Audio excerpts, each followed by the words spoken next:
Hola, amigos. This is Billy Sheehan, your bass player. Listen to my good friend Ruben here on We Go to 11. Enjoy. Friendliest Radio Amor. Why don't you just make 10 louder and make 10 be the top number and make that a little louder? These go to 11. Great. So Mr. Big, the big finish, and this Sir. was recorded in Japan, I believe, last July, correct? That's correct. Yes, that was our first couple of shows. Right. But you did something really special for this performance. Obviously, you know, I think by that point you guys had announced that you guys were gonna wind things down. We'll talk a little bit more about that because I hope that's not the case. But you did perform the Lean Into It album top to bottom, which one of my favorite Mr. Big records, obviously great. the breakout record. Thank you. I'm glad to hear. Wonderful. So what kind of preparation went into probably, I would assume, relearning all that material? Well, it's kind of in my DNA at this point after all the decades, so I know it very, very well. But we did have to go over it and make sure we remember the harmony parts and what goes where and when and how.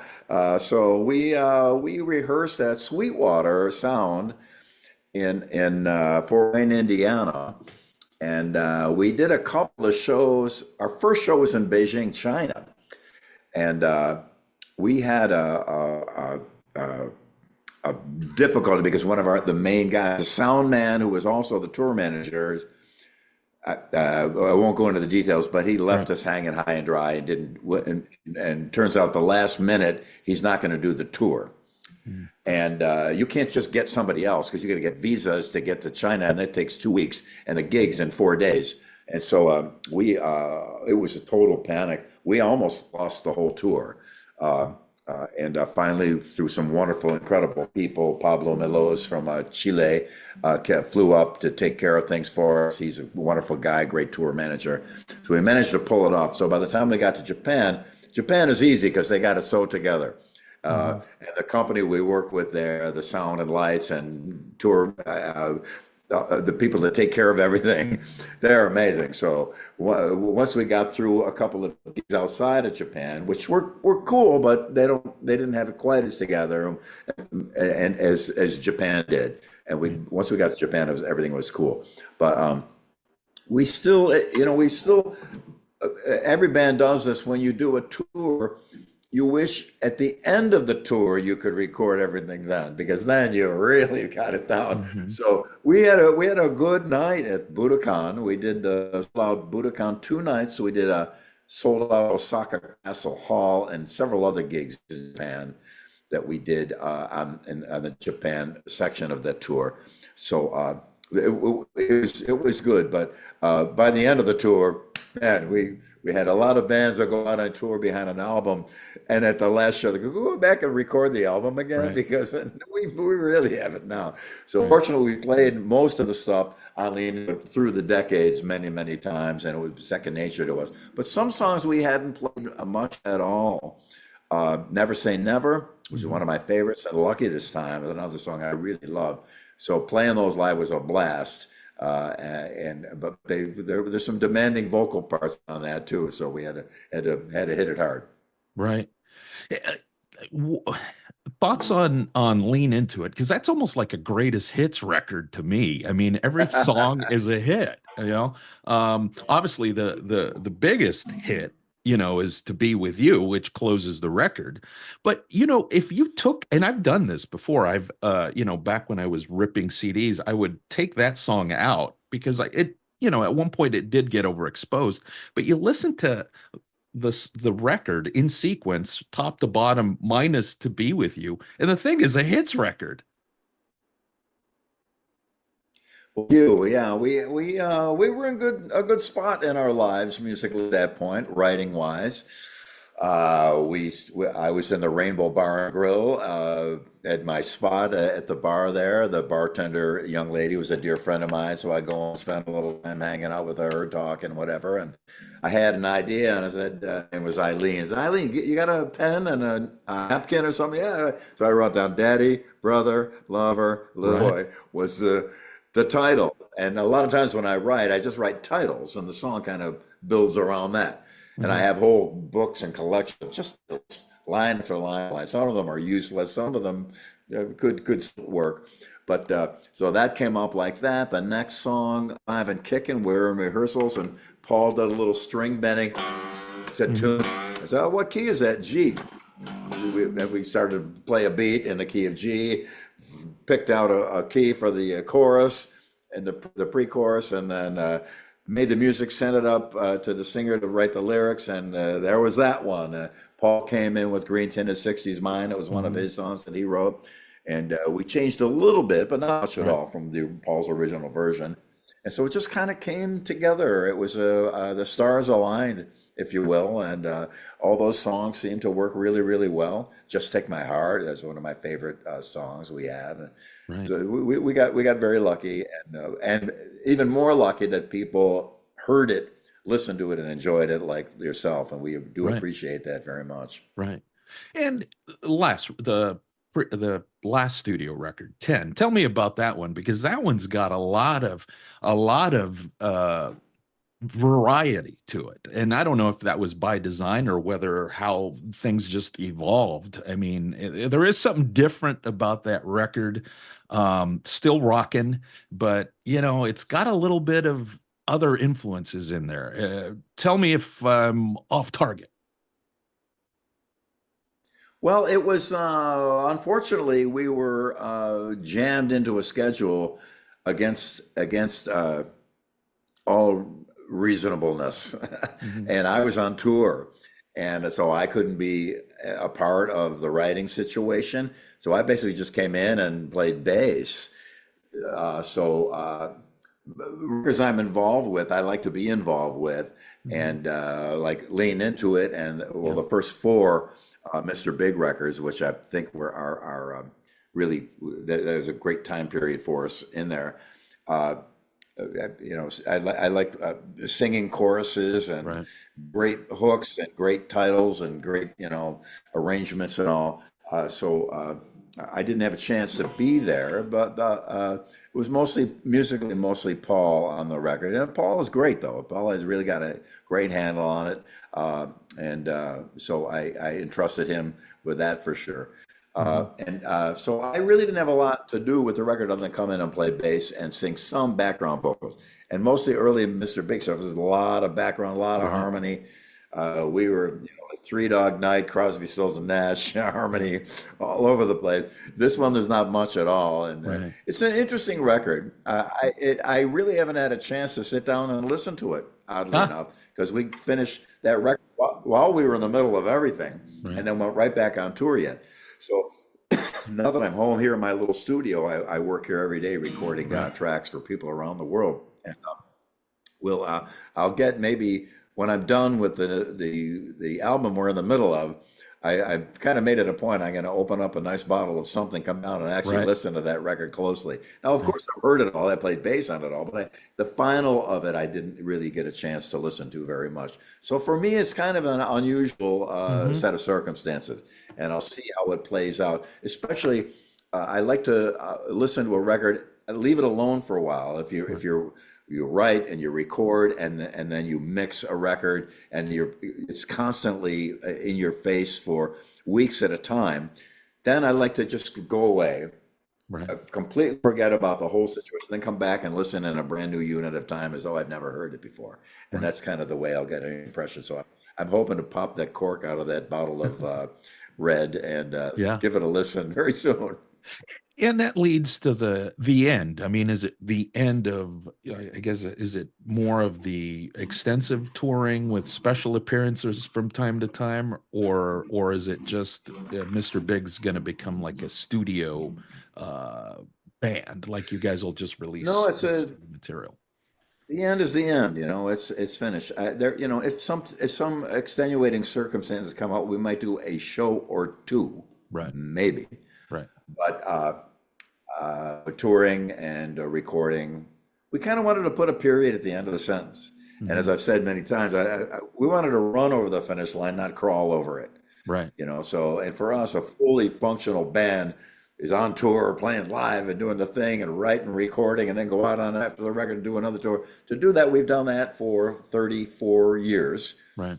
And it's been an amazing run. We have friends all over planet Earth. It's fantastic. Right. And it's probably our greatest asset personally for me, Right. the amazing people that we've touched around the world. But we decided to really let's do it the right way, and not to have some continual farewell thing that goes on Right. for an eternity. Right. That's it. So our last show was in Romania. Huh. Unusual. Wow. Just where that's where the roulette ball fell into that as we spun the wheel, and Right. we had a great time. And our last shows in Europe, we did a bunch of shows in Germany. Amazing, we got a lot of friends in Germany. We had big hits in Germany as well, and all over Europe and England. We got to play Ireland, Belfast, Mm. and Dublin. And I'm an Irishman, so that was very nice. Right. Played Liverpool, Oh, wow. the holy ground. Yeah. It was quite amazing. I put one little Beatles melody in my solo at the end, and it was pretty cool. Yeah. So it was nice. It was a nice way to go out. I'm glad we did it. We did it with as much class as we're capable of. We did the final tour, and I'm very, very, very pleased about it. Nice.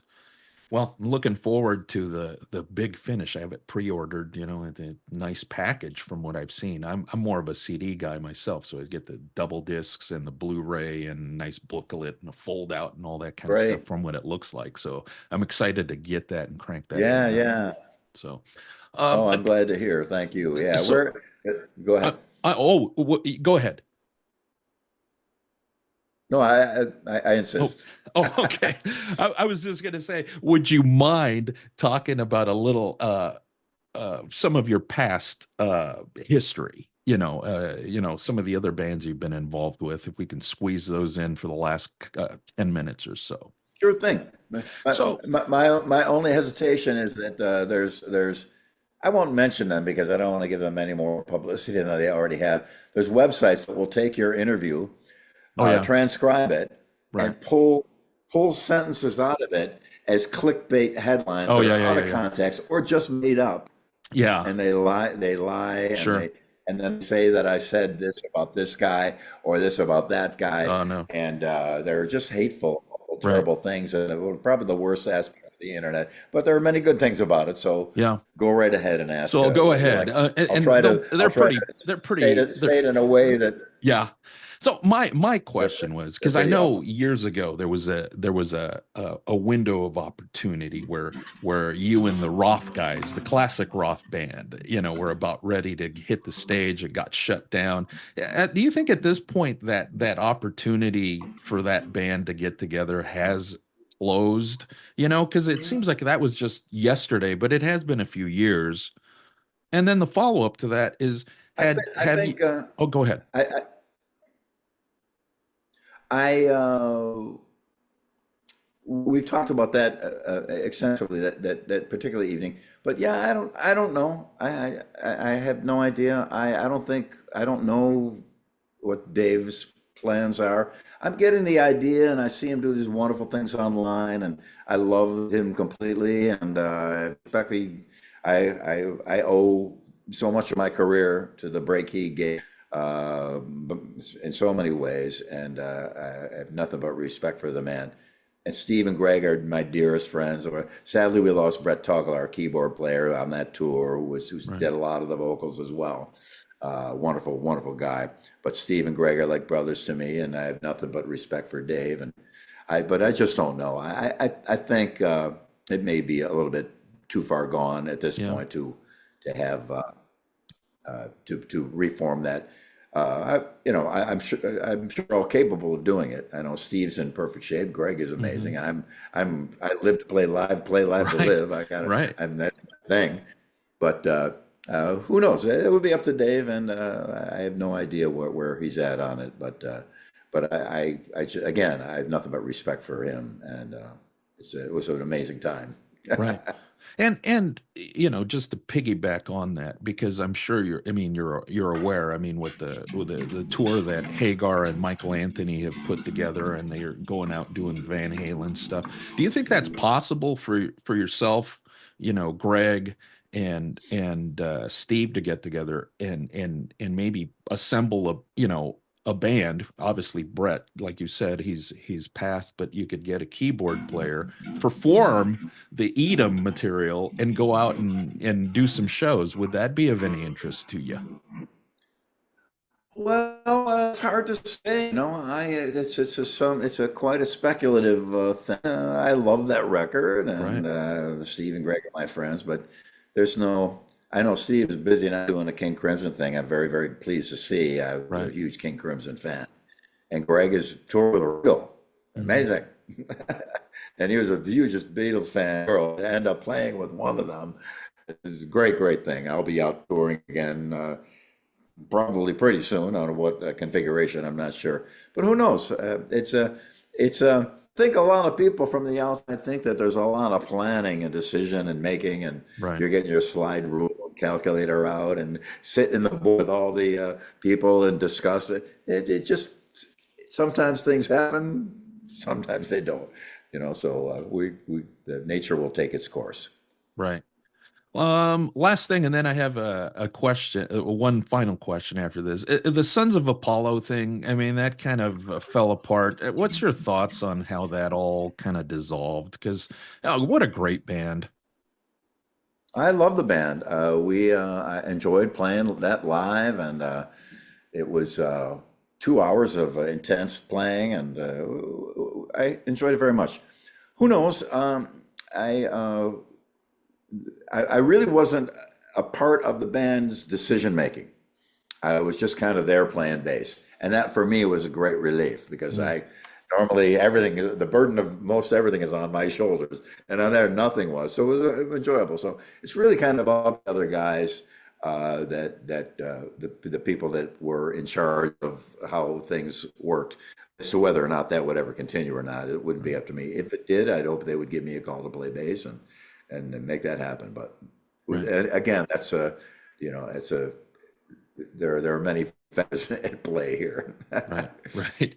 Last thing, Billy. This is going to be for We Go to 11. So there's a Spinal Tap component to the name of the of the YouTube channel. Can you think Right. of a Spinal Tap-esque story that you could share with us here for the tail end of this thing? Absolutely. When I came home from touring with UFO in 1983 in Europe, they called me to play bass for them on a European tour. Uh, I came home and Spinal Tap, I believe that was when it was in the theaters. Yeah. You remember what year Yeah. it was out? It was 83, wasn't it? 83, I think. Yeah. Yeah. So I came home, went to the theater to see this Spinal Tap movie, and I'm sitting there going, this isn't funny. It wasn't funny at all because I had just kind of lived exactly what was going on there. Later on, I love the movie. I could probably recite it for you. But at first, because I was still in shock from coming back from UFO, and everything could go wrong did, and only at the worst possible time. And it was a great band, wonderful people. They're in a spot in their life and career which things were kind of falling apart. They later got together again and went out, and I love the band. That's why I'm excited to tour with them. But we were in Greece, in Athens, the last tour, and the singer Phil, and guys can be under a lot of pressure, and pressure pushes people to do certain things that they may not do in their normal whatever. And the band tour's ending, band is uncertain, lives are being affected, and so Phil had a couple before he went on stage. Matter of fact, I remember the promoter had a giant bottle of Greek Metaxa brandy, giant bottle, real tall, and it came in a Oh, little stand with a spigot at the bottom. oh And wow. I remember going by Phil's hotel room, and his bottle out the door empty. I thought, whoa, this could be an interesting night. So we Right. went on stage, And we're up there, you know, lights out in London. We're singing and playing the UFO stuff and everything, and having a great time. And a huge, like 80 or greater firecracker went off, Oh, gee. really bad. And I haven't been around pyrotechnics my whole life. It didn't bother me. I blew that stuff all the time. But Phil was visibly shaken, and he started singing a lot with the microphone down here, you know, and the people are starting to get a little pissed off, and shit's flying up on the stage and stuff like that. And I'm trying to cover Phil vocals best I can with my croak away on my vocal to cover the parts that he's not singing. And so shit's flying up on stage. So I go back by my amp, and I'm back in safety zone. You know, pretty hard for anybody to hit me, and I see it coming too in the lights. And so Phil sees that, and he comes over to me, goes, and he leans in while we're in the middle of a song, and goes, Billy, I think if we come with me to the front of the stage, we can get them. Drunk, pretty hammered. So I say, oh, okay, Phil. So I'm go up with Phil to the front of the stage, right in my face. And I'm thinking that was a firecracker that went off, and I got hit bad. And so I didn't stop playing. I kept playing. And I went over to the side of the stage, and the crew guys are there with flashlights. Come here. I went over there, and as I walked up to him, one of them, I said to him, "Am I bleeding?" Yeah. And they looked at each other and they go, "Should we tell him?" Oh. Because now what happened was they had these 16-ounce stainless steel, not really, but steel beer cans in Greece. Boy, just the can alone empty was a significant weight, crushed down to the size of a hockey puck. Somebody must have stomped on it, and it got thrown from the crowd and hit me right in the head. Wow. And I got back on stage and managed to finish the show, but and Phil, that was the last I saw him, because I left stage, didn't see him. I had to get into a car to get to the hotel quick, as I had to get up at like 4 o'clock in the morning to get to the airport to get home. So that was the last I remember of Phil, was him after a few drinks telling me to come to the front of the stage, and therefore I got hit in the head with a stainless steel beer can. Wow. Well, what a story that is. Thanks so much, Billy. My pleasure.